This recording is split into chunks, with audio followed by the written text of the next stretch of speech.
ದಾವಣಗೆರೆಯ ಅಖ್ತರ್ ರಾಜ ವೃತ್ತದಲ್ಲಿ ಗುರುವಾರ ರಾತ್ರಿ ಕಾಂಗ್ರೆಸ್ ಅಭ್ಯರ್ಥಿ ಸಮರ್ಥ್ ಪರವಾಗಿ ಡಿಸಿಎಂ ಡಿಕೆ ಶಿವಕುಮಾರ್ ಅವರು ಪ್ರಚಾರ ಭಾಷಣವನ್ನ ಮಾಡಿದರು. ಸಿಎಂ ಸಿದ್ದರಾಮಯ್ಯ, ಸಚಿವರಾದ SS Mallikarjun, doctor MC Sudhakar, ಸಂಸದೆ ಪ್ರಭಾ ಮಲ್ಲಿಕಾರ್ಜುನ್, ಶಾಸಕರಾದ ಎನ್ಎಸ್ ಹ್ಯಾರಿಸ್, ಶಿವಲಿಂಗೇಗೌಡ, ಯಾರಿಸ್ ಪಠಾಣ್, ಬಲ್ಕಿಸ್ ಬಾನು ಮತ್ತಿತರರು ಉಪಸ್ಥಿತರಾಗಿದ್ದರು. ನಮ್ಮ ಸಂಸತ್ ಸದಸ್ಯರಂತ ಪ್ರಭಾರವರಿದ್ದಾರೆ ಪ್ರಭಾ ಮಲ್ಲಿಕಾರ್ಜುನ್ ಅವರು, ನಿಮ್ಮ ಅಭ್ಯರ್ಥಿ, ನಿಮ್ಮ ಮಗ, ನಿಮ್ಮ ಶಕ್ತಿ, ನಮ್ಮ ಸಮರ್ಥಿದ್ದಾರೆ. ಎಲ್ಲ ನಮ್ಮ ನಾಯಕರುಗಳು, ಮಂತ್ರಿಗಳು ಎಲ್ಲ ಕೂಡ ಇದ್ದಾರೆ. ನಾನು ದಾದಾ ಸೀಟ್ ಆದಿಯಾಗಿ ಎಲ್ಲ ಲೀಡರ್ಸು ಎಲ್ಲ ಕೂಡ ಇದ್ದಾರೆ. MLAಗಳು, ನಮ್ಮ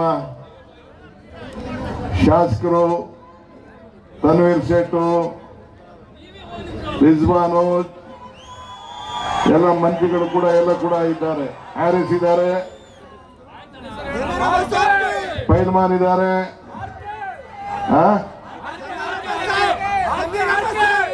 ಜಮೀರ್ ಅಹಮದ್ ಬರ್ತಾ ಇದ್ದಾರೆ, ಎಲ್ಲ ಇದ್ದಾರೆ.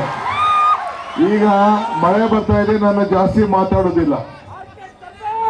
ನಮ್ಮ ರಿಜ್ವಾನ್ ರವರು ಕಾಂಗ್ರೆಸ್ ಏನು ಶಕ್ತಿ, ನಾವು ಪಕ್ಷ, ನಿಮಗೆ ನಾವೇನ್ ಶಕ್ತಿ ಕೊಟ್ಟಿದ್ದೀವಿ, ನಾವೇನ್ ಶಕ್ತಿ ಕೊಟ್ಟಿದ್ದೀರಿ ಅಂತ ಹೇಳಿ ತಿಳಿಸಿದ್ದಾರೆ. ಈ ದೇಶದ ಇತಿಹಾಸನೇ ಕಾಂಗ್ರೆಸ್ ಇತಿಹಾಸ. ಇವತ್ತು ಕಾಂಗ್ರೆಸ್ ಪಕ್ಷ ಮಾತ್ರ ಎಲ್ಲರೂ ಕೂಡ, ನಿಮ್ಮೆಲ್ಲರೂ ಕೂಡ ರಕ್ಷಣೆ ಕೊಡ್ಲಿಕ್ಕೆ ಸಾಧ್ಯ ಅನ್ನೋದು ನಿಮಗೆ ಅರ್ಥ ಇದೆ. ನಮ್ಮ ಸೋದರಿ ಪ್ರಭಾ ಮಲ್ಲಿಕಾರ್ಜುನ್ ಅವರು ತಮಗೆ ಉತ್ತಮವಾದಂತಹ ವಿಚಾರವನ್ನ, ಮನವಿಯನ್ನ ಮಾಡಿದ್ದಾರೆ. ಇವತ್ತು ಶಿವಶಂಕರಪ್ಪನವರು ಕೋವಿಡ್ ಸಂದರ್ಭದಲ್ಲಿ ಯಾವ ರೀತಿ ನಿಮ್ಮ ಕಷ್ಟಕಾಲಕ್ಕೆ ಇದ್ದು ಯಾವ ರೀತಿ ನಿಮ್ಮ ನಗರವನ್ನ ಬೆಳೆಸಿದ್ದಾರೆ ಅನ್ನೋದಕ್ಕೆ ನಿಮ್ಮ ಕಣ್ಣುಗಳೇ ಸಾಕ್ಷಿ. ಬೆಂಗಳೂರು ನಗರಕ್ಕಿನ್ನ ಏನು ಮಳೆ ಬರೋದಿಲ್ಲ, ಪರವಾಗಿಲ್ಲ, ಕೂತ್ಕೊಳ್ಳಿ, ಪರವಾಗಿಲ್ಲ, ಮಳೆ ಏನು ಬರೋದಿಲ್ಲ, ಮಳೆಗೆಲ್ಲ ಎದುರುಕೊಳ್ಳೋಕೆ ಆಗೋದಿಲ್ಲ. ನಾವೆಲ್ಲ ಬೆಂಗಳೂರು ನಗರಕ್ಕಿನ್ನ ಉತ್ತಮವಾಗಿ ಇವತ್ತು ದಾವಣಗೆರೆ ಅಭಿವೃದ್ಧಿ ಆಗಿದೆ. ನಾನು ಗಲಗಲಿ ನೋಡಿದ್ದೇನೆ. ಬೆಂಗಳೂರಿಗಿನ್ನ ಚೆನ್ನಾಗಿ ಇವತ್ತು ದಾವಣಗೆರೆ ಅಭಿವೃದ್ಧಿಯನ್ನ ಮಾಡಿದ್ದಾರೆ ಕಳೆದ 40-50 ವರ್ಷದಿಂದ. ನಿಮ್ಮ ಕಷ್ಟಕಾಲಕ್ಕೆ ಬೆಲೆ ಏರಿಕೆ ಗಗನಕ್ಕೆ ಹೋಗ್ತಾ ಇದೆ ಅಂತೇಳಿ, ಆದಾಯ ಪಾತಾಳಕ್ಕೆ ಹೋಗ್ತಾ ಇದೆ ಅಂತೇಳಿ ನಾನು ಸಿದ್ದರಾಮಯ್ಯನವರು 5 ಗ್ಯಾರಂಟಿಗಳನ್ನ ಕೊಟ್ಟಿದ್ದೇವೆ. 5 ಗ್ಯಾರಂಟಿ 60,000 ಮನೆಗಳಿಗೆ, ತಾಯಂದಿರಿಗೆ ನಿಮ್ಮ ಮನೆ ಬಾಗಿಲಿಗೆ 2,000 ರೂಪಾಯಿ ಕೊಡ್ತಾ ಇದ್ದೇವೆ. ನಿಮ್ಮ ಪ್ರತಿ ಮನೆಗೂ ಕೂಡ ಗೃಹ ಜ್ಯೋತಿಯನ್ನ ಕೊಡ್ತಾ ಇದ್ದೇವೆ. 1,60,000 ಮನೆಗೆ 10 kg ಅಕ್ಕಿಯನ್ನು ಕೊಡ್ತಾ ಇದ್ದೇವೆ. ಎಲ್ಲ ನನ್ನ ತಾಯಂದಿರು ಉಚಿತವಾಗಿ ಪ್ರಯಾಣ ಮಾಡುವಂತ ಅವಕಾಶವನ್ನು ನಾವು ಮಾಡಿಕೊಡ್ತಾ ಇದ್ದೇವೆ. ಇದು ನಿಮ್ಮ ಮನೆಗೆ.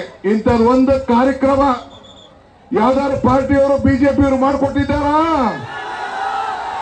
ನಿಮ್ಮ ಕಷ್ಟಕಾಲದಲ್ಲಿ ಸಹಾಯ ಮಾಡಿದ್ದಾರಾ? ಕೋವಿಡ್ ಆದಾಗ ಲಸಿಕೆಯನ್ನ ಏನು ನಿಮ್ಗೆಲ್ಲ ತೊಂದರೆ ಇತ್ತು, ಆ ಸಂದರ್ಭದಲ್ಲಿ ವ್ಯಾಕ್ಸಿನೇಷನ್ ಯಾರು ಕೊಟ್ಟರು? ಶಿವಶಂಕರಪ್ಪನವ್ರು ಕೊಟ್ಟರು. ಇಡೀ ದೇಶಕ್ಕೆ ಒಂದು ಮಾದರಿಯಾಗಿ ಇವತ್ತು ಅವರು ಸಹಾಯವನ್ನು ಮಾಡಿದ್ದಾರೆ. ಇವತ್ತು ನಮ್ಮ ರಿಜ್ವಾನ್ ರವರು 10 MLC, 10 MLA, 4 ರಾಜ್ಯಸಭಾ, 1 MP, 20 ಜನ ಚೇರ್ಮನ್ರು ಕಾಂಗ್ರೆಸ್ ಪಕ್ಷ ಕೊಟ್ಟು ಅಂತ ಹೇಳುದು ಯಾಕೆ?